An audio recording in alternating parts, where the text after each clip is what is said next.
Et s'il y aurait eu un match cette année, mais qui c'est qu'aurait gagné en vrai? Qui c'est qu'aurait gagné? Parce que quand tu regardes les deux effectifs comme ça, même pas que les effectifs, les deux 11, ça se tape clairement. Déjà juste l'entraîneur, Luis Enrique, Hansi Flick, ça aurait été une confrontation d'entraîneurs carrément. Même si oui, pour moi, Luis Enrique a peut-être plus de mérite, il a fait une meilleure année, il a tout remporté, ça sur ça, y a pas de souci. Mais après les gars, ceux qui nous chantent des trucs rien à voir, ouais, ils se sont fait éliminer par l'Inter, ils en ont pris 7, ils sont pas allés en finale de Ligue des Champions. Le rapport sur un match, c'est ça votre logique? Parce qu'on a perdu contre l'Inter, on peut pas battre le PSG, sur un match tout peut se passer. Je vous rappelle que pendant leur année exceptionnelle, le PSG, ils en ont pris 3 contre Aston Villa au début de la Ligue des Champions, quand il y avait le soi-disant championnat, là où il y avait les poules, tout ça. Ils étaient je sais pas combien, pendant que nous on était deuxième, donc ça veut rien dire. Mais même quand tu regardes les deux effectifs, d'un côté t'as Baldé, Koundé, l'autre t'as Hakimi, Nuno Mendes. Quand tu regardes les deux équipes jouer, ça se ressemble pas exactement à la lettre près, mais c'est deux équipes qui jouent pareil. Ça joue au ballon, ça s'est envoyé en profondeur, ça s'est joué en contre-attaque. D'un côté t'as le PSG qui impressionne tout le monde au niveau de son pressing, et d'un côté t'as le Barça qui impressionne tout le monde avec la technique du hors-jeu. Même devant les gars, franchement, Rafinha, Yamal, vous pensez qu'ils sont pas capables de faire mal à la défense de Paris? Sérieusement, tu mets Lewandowski, Yamal, Rafinha derrière, Pedri, De Jong, Gavi, il y a Olmo, il y a Fermin Lopez qui est en feu, Inigo Martinez, Koubarsi, charnière centrale incroyable. Après oui, je donne quand même l'avantage au PSG légèrement pour l'année qu'ils ont fait, mais c'est tellement un regret de pas avoir vu ce match. Je vous jure, en vrai, il manquait que ça. Cette année, il manquait que ça.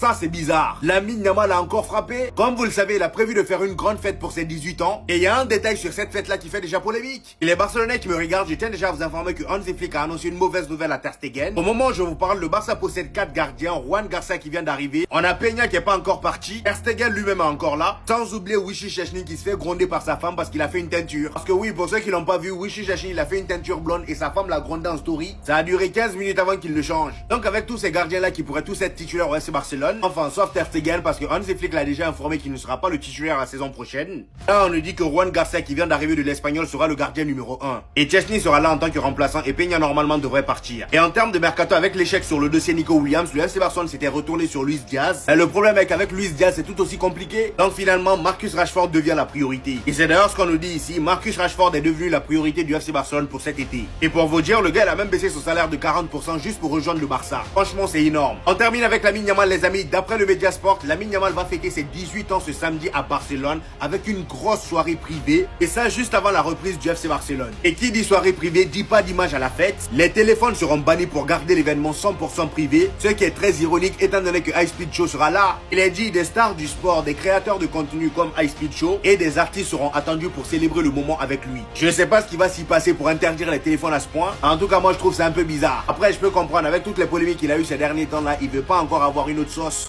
Vous voyez les gars, c'est dans ce genre de situation que ça me fait mal qu'on n'ait pas d'argent les gars. Je vous jure que ça me fait mal. Le message transmis par le Real Madrid et Xabi Alonso à Rodrigo est très clair, il doit partir. Il n'a quasiment pas joué la Coupe du Monde des clubs. Le dernier match face au PSG, il n'a pas du tout joué. Et c'est dans ce genre de situation que ça me fait mal qu'on n'ait pas d'argent. Parce qu'on aurait pu tenter un coup de malade. Il pourrait sûrement aller à Arsenal parce qu'il cherche un ailier gauche. J'ai entendu des rumeurs au Paris Saint-Germain, mais je trouve qu'ils ont trop d'attaquants, donc je comprends pas trop comment ils vont faire. Après, si vous lâchez Barcola, en vrai les gars, pourquoi pas non? Le Bayern aussi seront sûrement intéressés par Rodrigo car il cherche un ailier gauche depuis. Et Liverpool en cas de départ de Luis Diaz.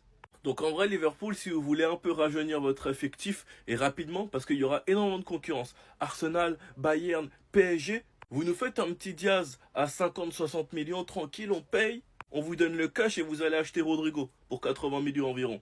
Deal ou pas?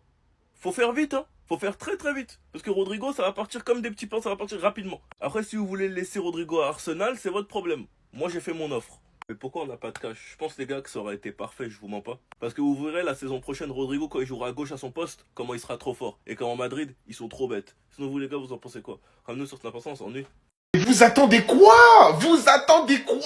Regardez ce qu'il fait, le mec il est même pas encore dans le club, regardez. Il s'est abonné au club, il s'est abonné à Pedri, à Lewandowski, vous voulez qu'il montre quoi de plus pour montrer son intérêt? Prenez-le, prenez-le, prenez-le, faites-le signer s'il vous plaît qu'on n'en parle plus. Marcus Rashford, il est tout simplement déterminé à rejoindre le club. Il l'a démontré pas mal de fois. Il le montre encore. On est bientôt mi-juillet, il continue à le montrer. Le Barça est grandement intéressé aussi. Marcus Rashford est désormais une priorité pour le FC Barcelone. Les négociations sont en cours et Hansi Flick a donné son feu vert pour la venue du joueur. Enregistrez bien ma vidéo, hein. Enregistrez-la. Hein. Marcus Rashford, s'il signe au FC Barcelone cet été, pour ceux qui doutent de lui, ma parole, il va tous vous choquer. Il va tous vous choquer. Déjà, un joueur, quand il signe dans un club et il montre sa détermination pour signer dans ce club-là, quand il montre ce genre de motivation, quand il montre qu'il est déterminé à signer, je vous jure que le mec, il va se donner à fond. Il va mouiller le maillot, il va vouloir jouer tout le temps. Et de deux, Marcus Rashford, quand il est en confiance et quand vraiment il est à 100%, on a tous vu ce qu'il est capable de faire. Je vous jure qu'il va faire une Aubameyang et une Luke de Jong. On va se rappeler de lui,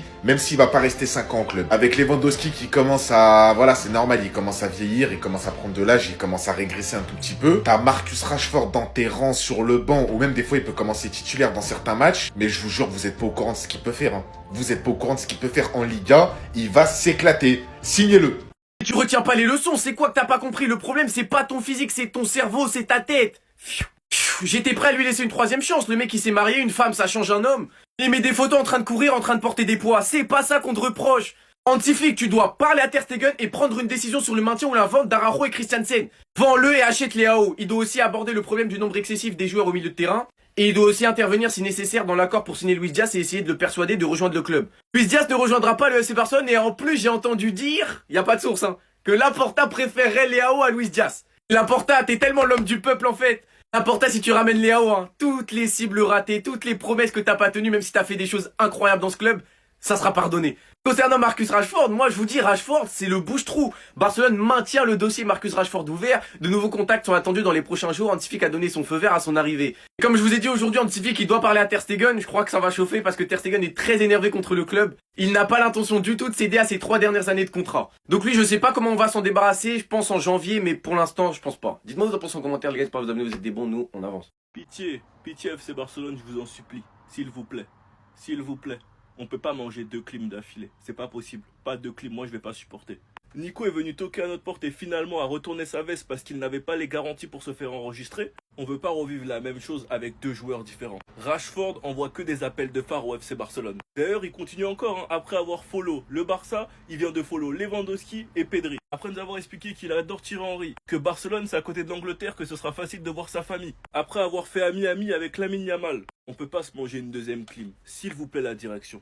Le Barça intensifie ses efforts pour recruter Marcus Rashford qui est prêt à accepter une baisse de salaire de 40%. Son rêve est de jouer pour le club. Manchester United est prêt à le laisser partir en prêt avec une option d'achat obligatoire. Le seul truc qui pourrait rendre compliqué cette affaire, c'est si le Barça refuse l'option d'achat obligatoire de United. Bien même des négociations qui pourraient durer jusqu'à la fin du mercato si le joueur veut que le Barça. Exactement comme ça s'est passé avec Cancelo si vous vous en souvenez bien. Mais encore une fois, tout dépend de l'envie du joueur. Et pour l'instant, ce qui monte, c'est qu'il veut le Barça. Donc la direction, s'il vous plaît, ramenez-nous Marcus Rashford. On peut pas recruter aucun attaquant cet été, c'est pas possible. Sinon vous les gars, vous en pensez quoi? Ramenez-nous sur Snap on s'ennuie. Est-ce que vous avez vu un joueur plus motivé que Ferran Torres pour la saison prochaine? Il nous tease encore malgré les rumeurs. Est-ce que vous êtes prêts pour ça? Est-ce que vous êtes prêts pour ça? Sans oublier la grosse fin de saison de Ferran Torres. Ferran Torres en deuxième partie de saison, les gars, on peut qu'applaudir. Franchement, on peut qu'applaudir. Après sa blessure en première partie de saison, il est revenu et il a mis tout le monde d'accord. Répondu présent dans quasi tous nos grands matchs de cette saison, on peut qu'applaudir. Malgré le fait qu'il y ait des rumeurs comme quoi Aston Villa ils sont intéressés 50 millions ou pas, lui il s'en fout. Malgré le fait qu'on ait évoqué une potentielle concurrence, il a clairement expliqué qu'il allait accueillir la concurrence. Ferran Torres sait très bien que la saison prochaine, il a beaucoup à gratter. Avec un Robert qui effectuera la saison prochaine sa dernière saison, et avec son âge sur les 2 dernières saisons, on a très bien vu à quel point c'est compliqué pour lui d'être régulier. Et surtout avec un coach comme Flick qui n'a pas de mal à redistribuer les cartes peu importe le moment de la saison, Ferran Torres a peut-être quelque chose à gratter la saison prochaine. Et je pense qu'il l'a très bien compris, c'est pour ça qu'il nous demande si nous sommes prêts pour ça. Ce qu'il faut pas oublier, c'est que c'est année de Coupe du Monde, la Coupe du Monde c'est tous les 4 ans, donc les joueurs vont donner le meilleur d'eux-mêmes pour être prêts physiquement pour la Coupe du Monde. Et surtout pour arriver avec un statut de titulaire. Enfin bref, sinon vous les gars, vous en pensez quoi? Ramenez-le sur Snap, on s'ennuie. Au final, les gars, est-ce que c'est ce jeune crack, Rooney Bardi, qui va nous aider, qui va nous éblouir, qui va nous impressionner? Reste à voir. En tout cas, il est arrivé et il a expliqué qu'il était vraiment heureux d'être ici. Mais les gars, ça s'arrête pas là. Barcelone a aussi signé Ryan Bardi, le petit frère de Rooney Bardi, l'ailier gauche de 15 ans, un grand talent qui va rejoindre la Masia. Donc après les cousins Hernandez, Tony Fernandez et Guy Fernandez, on a maintenant les frères Bardi. Ryan Bardi et Rooney Bardi si je me trompe pas. Un ailier droit et un ailier gauche. Comme je vous l'ai déjà expliqué, il sera appelé en pré-saison. S'il est assez bon, il restera avec l'équipe A. Ou sinon, il ira jouer avec la B. En tout cas, il sera très intéressant. Sachant qu'on l'a dit plusieurs fois, c'est très compliqué de trouver un bon remplaçant à Lamine Yamal. Parce que Lamine Yamal, quand il n'est pas sur le terrain, il laisse un vide énorme. Et est-ce que Ronny Bardi sera ce guy? En tout cas, moi, il me hype de ouf. J'ai qu'une hâte, c'est de le voir en pré-saison. Et vu au prix auquel on l'a acheté, s'il performe, ce sera un braquage. Et franchement, il y a beaucoup de Massiens qui me hype en pré-saison. Virgili, Diarra, Torrens, Tony Fernandez, Pedro Fernandez. En tout cas, j'ai qu'une hâte, c'est de voir les Massiens. Parce que le Barça est très souvent sauvé par son centre de formation. Sinon, vous les gars, vous en pensez quoi? Rano sur Snapper, on s'ennuie.